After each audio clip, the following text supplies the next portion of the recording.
Hello, I'm Gonzalo Romero, and I will continue to speak about the Anima archetype in Jung's ideas, and to see the correlations with the archetypes of evolutionary astrology, and also we'll have a look at the chart of Carl Jung and his wife, and perhaps some other of the women in his life.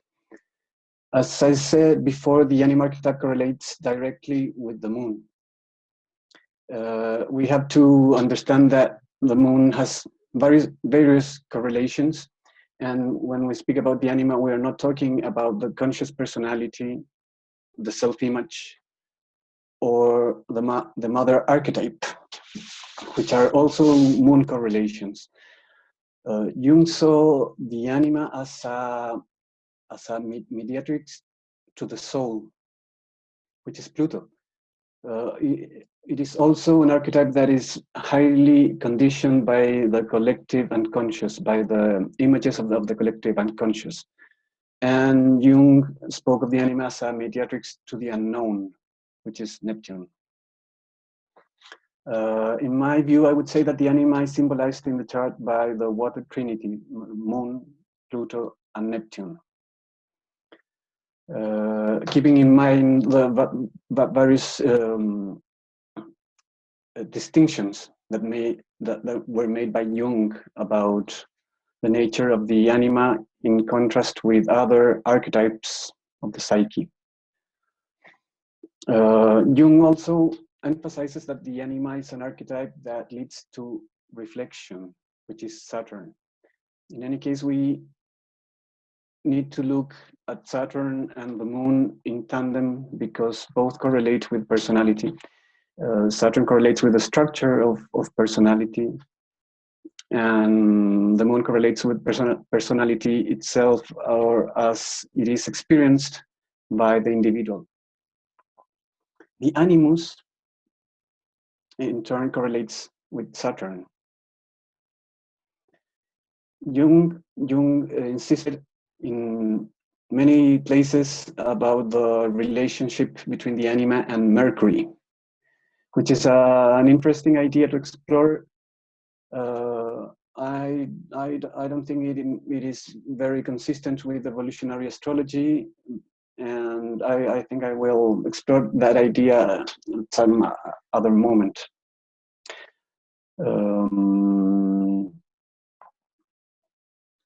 Now this is the chart of Carl Jung.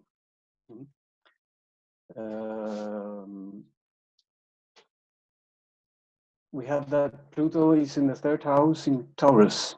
This by itself is a symbol of polygamous orientation, polygamous and very intense sexual nature,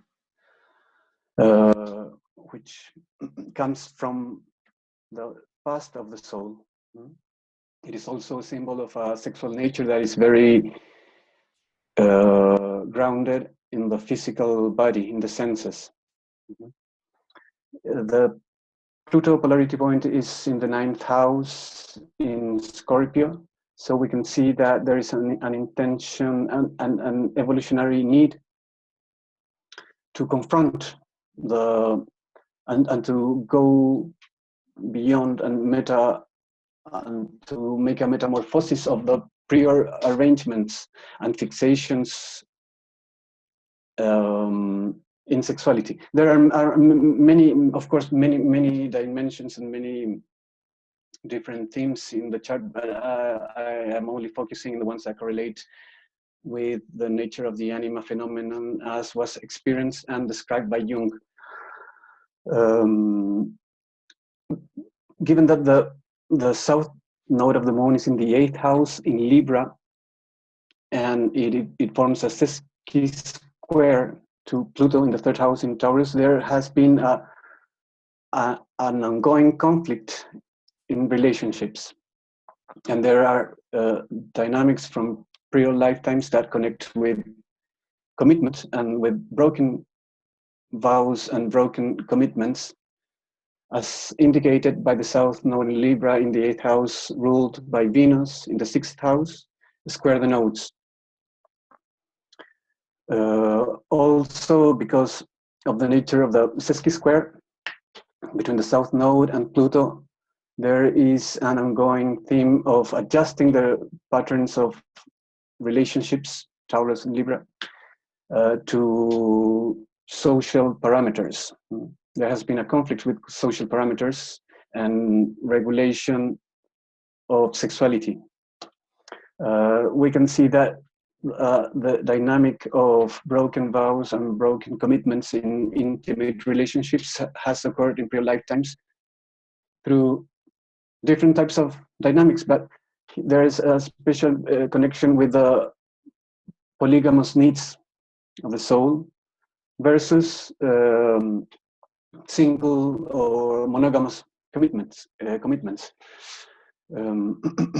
Also, because of the Venus square to the nodes, there is a pre-existing dynamic, what is called an inherent paradox in relationships, based on wanting to have a primary relationship with a woman, which symbolizes stability and security at an emotional level, while keeping the other hand free to engage in other types of relationships. We also have to see in these symbols other types of lifetimes of the soul in which there was, because Pluto in Taurus correlates with an intention to internalize and withdraw from the external environment in order to discover knowledge from within, because it is in the third house, and the Pluto polarity point is in the ninth house. So you can see here the theme of other types of lifetimes, probably lifetimes connected with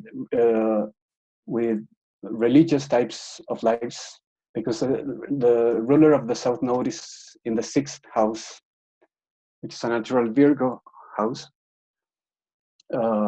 So there have been other types of lifetimes in which the soul has wanted to withdraw from interaction with people and to concentrate in its inner world and in gaining knowledge. And in which it has been impacted by belief systems which imply a devaluation of its inherent sensuous nature of the life of the senses, of emotion, the physical body, etc. Devaluation of the feminine, and this pattern of the devaluation of feminine aspects of the own nature of the psyche has existed in both types of lifetimes, in the lifetimes with broken commitments and the lifetimes in which the soul did not was not focused on relationships.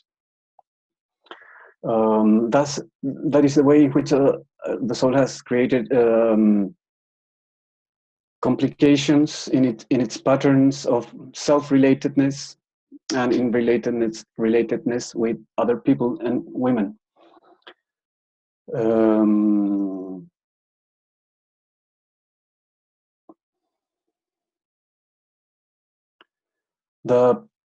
We have to look at the rest of the planets that are making aspects to the nodes, and we have this huge stellium of planets in Leo in the seventh house, which are forming a trine to the North Node in Aries in the second house.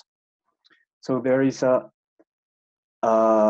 pre-existing need to engage in a series of relationships, very compulsive attractions, to relationships which have embodied or represented, from Jung's point of view, different aspects of his own psyche. But there has been a compulsion to create love affairs and relationships of that type. Some of those planets are also square to Pluto, including Uranus in Leo in the 7th house. So there has been this is another symbol in the chart of a conflict between the commitments and the need for freedom in the relationships.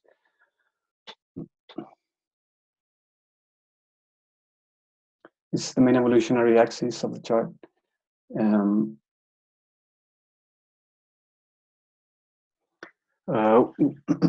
The moon is also in Taurus, conjunct Pluto, and the moon forms a square to Uranus in the 7th house. This is a symbol of fragmentation at the level of the personality. Also Saturn is in Aquarius in the 1st house, and since Saturn correlates with the structure of personality, we can see here a pattern of fragmentation, or even of multiple personality. It is possible that the very intense experiences of Jung after the break with Freud and how he began relating to different characters is connected with levels of psychic fragmentation. In fact, Jung considered that the personality is not unitary. It's not only one thing, and that multiple personality is normal to some degree. Perhaps he was projecting his own experience. Well, the thing is that Jung was able to some degrees to work through this inner fragmentation and through his work with his inner images.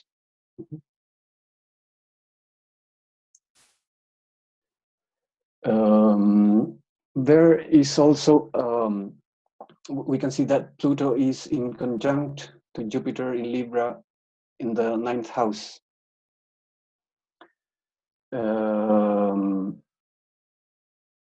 So there is, we can see the potential of dynamics of not being totally honest in prior lifetimes in his relationships and with himself relative to the nature of his own desires.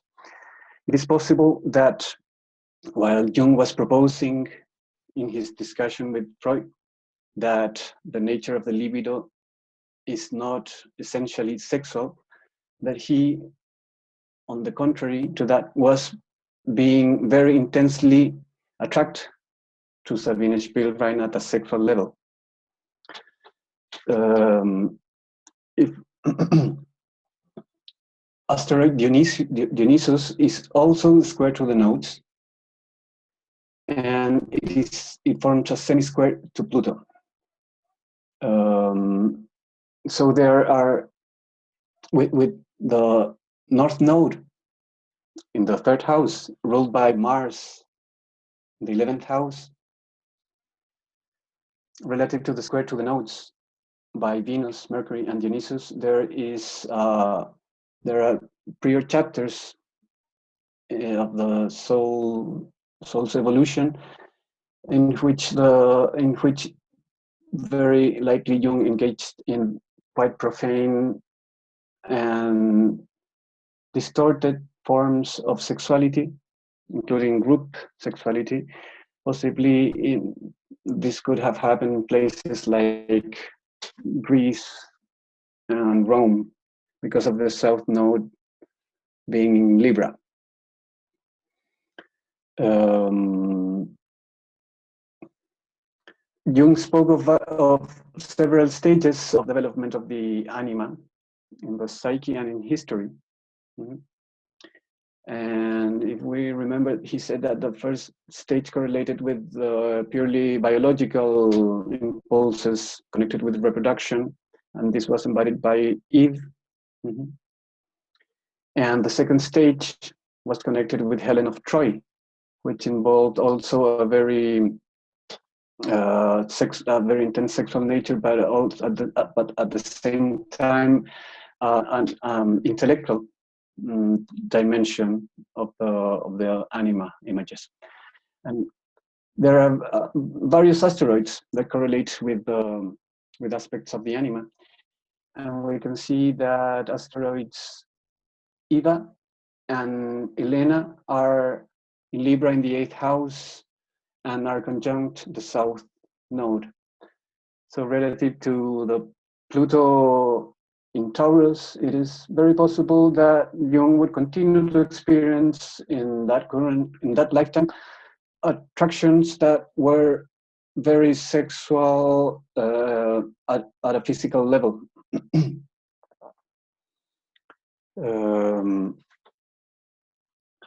Because the Pluto polarity point is in the 9th house in Scorpio, there is an intention to understand the natural laws of the psyche, of the soul, and to embrace the nature of commitment, soul commitments.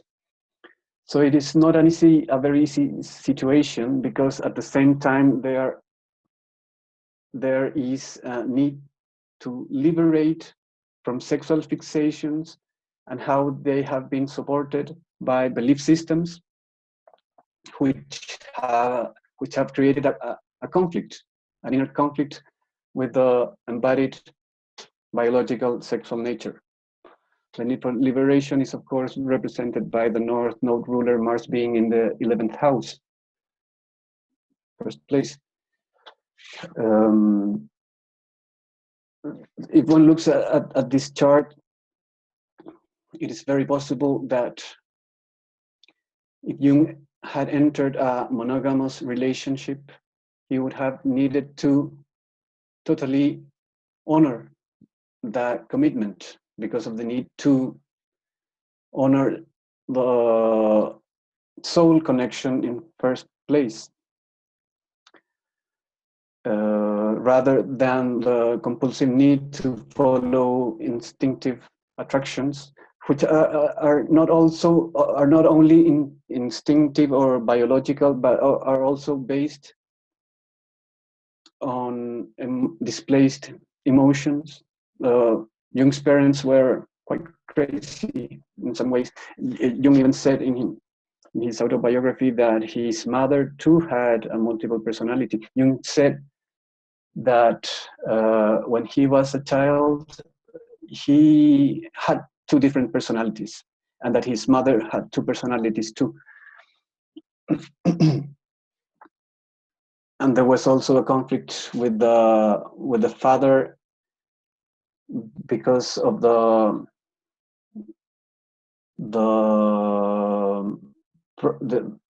because the father was also in a process of liberation from beliefs. We can see that in the Saturn in the first house in Aquarius being retrograde, ruling the 12th house in Capricorn. In some way, he was like a parson or a pastor, but he didn't quite believe what he was teaching or telling the people at least at a deep level.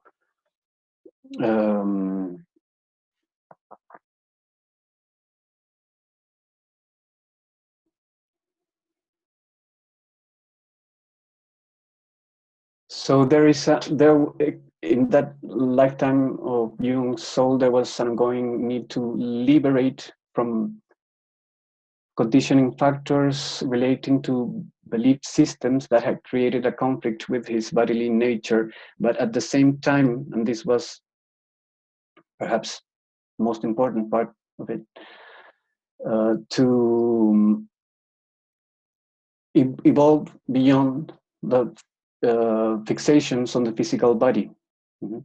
So to do both things at the same time can be quite difficult.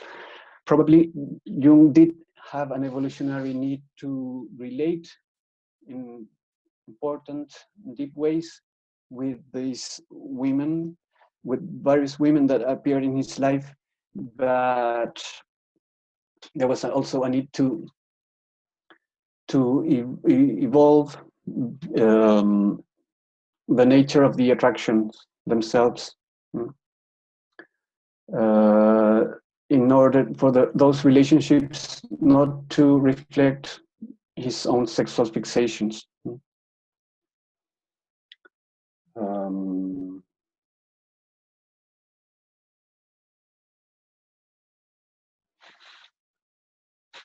Well, this is the chart of Sabine Spielrein. We don't have an accurate, we don't have a birth time, and we don't have the birth date is also disputed. There are two possible charts. However, in both charts, we have that Pluto is square to Mars and in conjunct to Venus, with Mars and Venus forming a trine. The nodal axis goes from Pisces to Virgo. The south node ruled by Neptune is ruled by Neptune, and Neptune is square to Mars. The south node of Mars is in Scorpio, with the stellium of planets in Scorpio, and it is opposed to Neptune. So, without going in any detail, because I don't have the birth data. This is of course a signature of hysteria, dysplasia in the terms of Janet, implying that there are very intense emotional contents of the psyche which have been dissociated or disassociated from the conscious personality, and that have a life of their own in some ways. We can remember that she was diagnosed by Jung initially as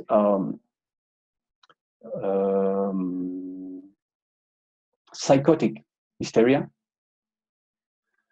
We can also see that this would be a signature not only of hysteria dysplasia in Janet's terms, but also a signature of hysteria in psychoanalytical terms, implying that the nature of those dissociated or disassociated affects and emotions are directly connected with sexual trauma.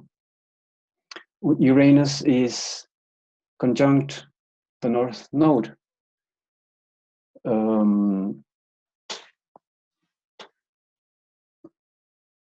So we can see that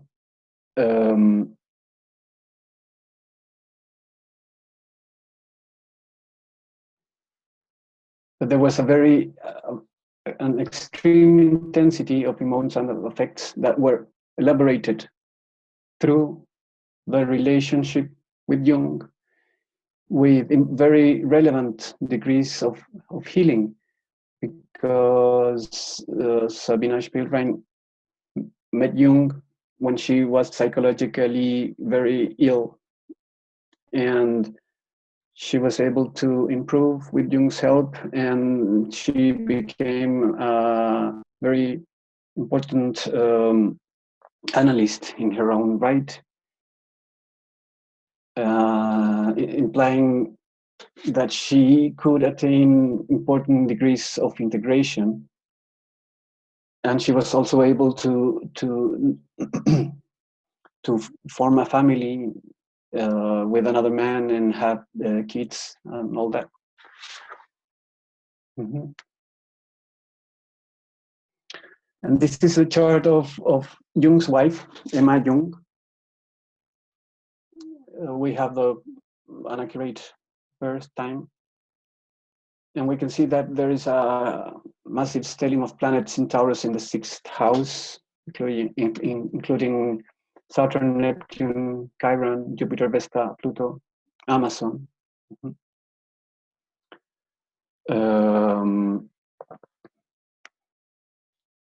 This is a signature of a soul that has a very intense sexual energy, but there is a conflict with that energy which has been induced by repressive patriarchal belief systems and doctrines.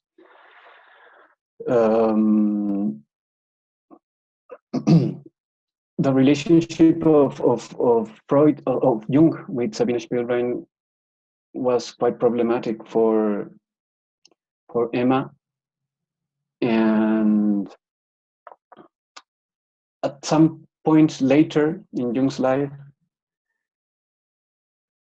he was able to persuade in some way his wife Emma to agree with his need for polygamous relationships. And they even had one of the women collaborators, lovers, perhaps, living at their own home.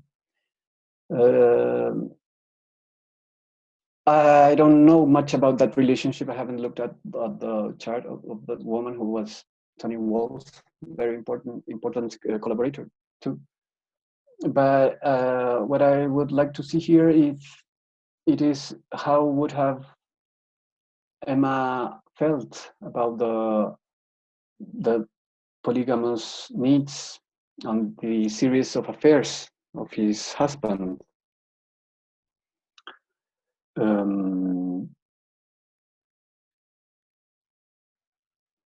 We have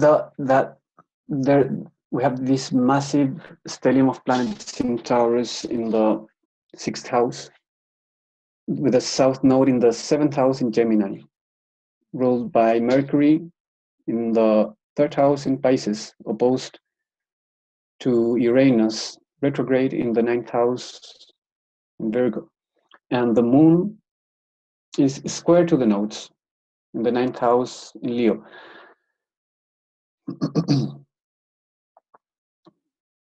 We can see that those symbols, all the conversations and the proposals of Jung and his wife, leading to her accepting his polygamous relationships. And what I see is the possibility of a compensatory response, a prideful response on her part, and pushing herself to needing to agree with his husband's demands, even though it looks like very possible that she would have felt devalued or contaminated in some ways, especially if those attractions and those relationships were too sensual or too sexual in nature.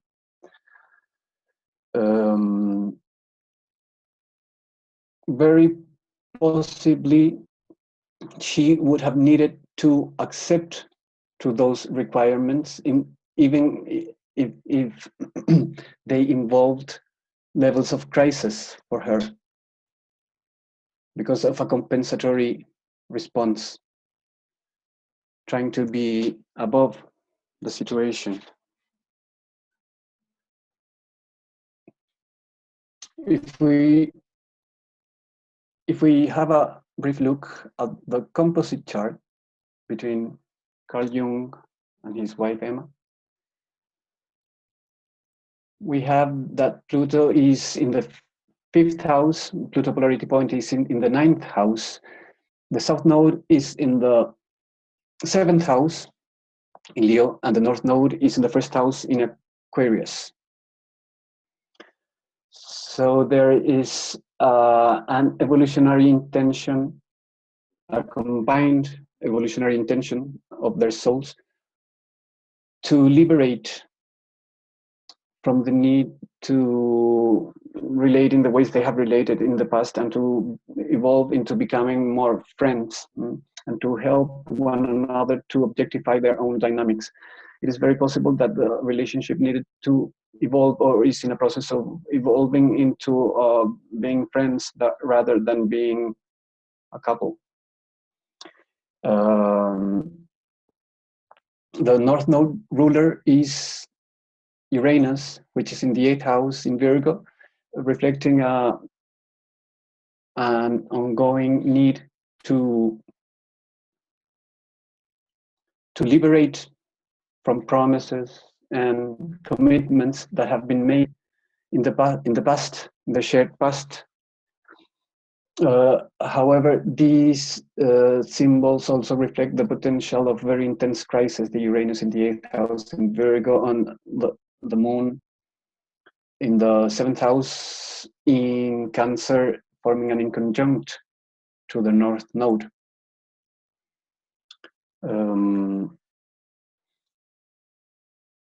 Jung wrote in her gravestone, on Emma's gravestone, because Emma died about 7 years before Jung died. He wrote, "Always sign of devotion and obedience." It is very possible that Jung had made very important efforts to remain committed to the wife in the actual terms of their commitment. There may have been some trespasses of those types of vows anyway, but he did try to honor those terms of commitment, and only to act on other types of desires with the consent of the wife. I think it is very, very possible to sustain that many of these attractions to other women were based on anima projections relative to a personality that was in process of integration, that had created in the past important degrees of confrontation for various reasons, and that had created levels of fragmentation in the psyche and in the personality, leading to a need to relate to different aspects of the self through these relationships that would serve for ongoing integration and for the ongoing metamorphosis of the types of desires that were connected with each of those attractions. I think that all I can say is that it looks to me that the very intense states that Jung experienced after the termination of the relationship with Sabine Spielrein and the break with Freud, all these series of characters represent dynamics of the psyche that were not integrated in the past. There was a fundamental need for confrontation in order to know his inner truth. That's a polarity point in the 9th house in Scorpio. And that some part of that intensity of confrontation was induced by having found out that he was not being totally honest about his own desires in his attraction to Sabina Spielrein. Also, and this is the last thing I can say now, is that more important than the unity of the psyche, or the integration of the psyche, is the process, the work that was the types of work that were created by Jung, the how he was able to find a way to assume responsibility for his own fragmentation and to create ways for healing and integration. Okay, that's what I have. Okay, thank you very much, Gonzalo. That was very interesting. We have about 2 minutes left. Could you please stop the share of your screen? Okay. Press on stop share. And if anyone has any questions or any comments, please go ahead.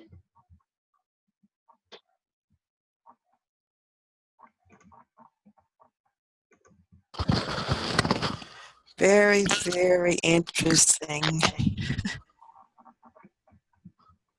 I don't know how to stop the sharing of the screen. At the top, I'm not sure where it is on your screen. There should be a stop share, just near the panel. Yeah. Stop share somewhere. Doesn't matter. Do you see options at the top? No, I only see a very small, a very little screen about the Doesn't matter. Zoom software. Okay. Okay, so yeah, we have like about 1 minute and a half left. Any other comments? I thought it was an interesting perspective on a historical figure that I've long found very interesting. Thank you, Gonzalo. That was excellent. Bye-bye. Thank you so much. Yeah, thank you so much, Gonzalo, and hope to see you again. Thank you so much, Linda. Okay, Yeah, that would be great. And, thank you very much to our attendee. Okay. Thank you. Thank you. Yeah, Bye-bye. we'll catch you all later. Bye-bye.